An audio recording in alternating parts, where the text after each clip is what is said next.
একঘেয়েমি মাছ মাংস খেতে খেতে বোর হয়ে গেছেন তাদের জন্য আজকে আমি শেয়ার করছি মজাদার একটা ডিমের ভর্তা রেসিপি। ভর্তাটা খেতে অসম্ভব মজা, করা কিন্তু একদমই সহজ। আর আজকে ভর্তাটা করব আমি সেদ্ধ ডিম দিয়ে। এখানে আমি 4টি সেদ্ধ ডিম নিয়ে নিয়েছি, সাথে আমি 4টি শুকনা মরিচ নিয়ে নিচ্ছি। সেদ্ধ ডিমের এই ভর্তাটা কিন্তু গরম গরম ভাতের সাথে খেতে অসম্ভব ভালো লাগে। এখানে আমি নিয়ে নিয়েছি পেঁয়াজ কুচি। এখানে আমি হাফ কাপ পরিমাণ পেঁয়াজ একদম চিকন চিকন পাতলা পাতলা করে কেটে নিয়েছি। সাথে নিয়ে নিলাম একটু লবণটা নিয়ে এখানে আমি হাফ চা চামচ পরিমাণ লবণ নিয়েছি। মরিচ আর পেঁয়াজটা হচ্ছে খুব ভালোভাবে হাত দিয়ে চটকে নিতে হবে।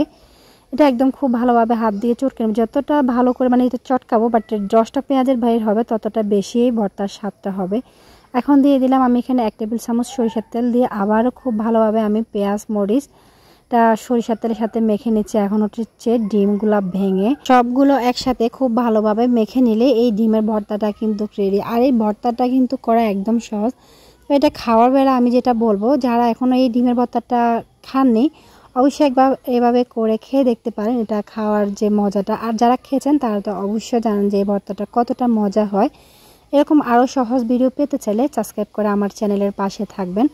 আর তখন ভিডিওটি দেখে যদি আপনাদের কাছে ভালো লাগে অবশ্যই একটা লাইক দিবেন। আমার ভর্তাটা রেডি, অসাধারণ লুক এসেছে দেখুন, মাশাআল্লাহ। এটা দেখতে অনেকটা সুন্দর হয়েছে। আর গরম গরম ভাতের সাথে কিন্তু এই ভর্তাটা একদম জমে যাবে। হাতে মাত্র 5 মিনিট সময় থাকলে এই ডিমের ভর্তাটা করে নিতে পারেন। আজকের মতো এখানে বিদায় নিচ্ছি, আল্লাহ হাফেজ।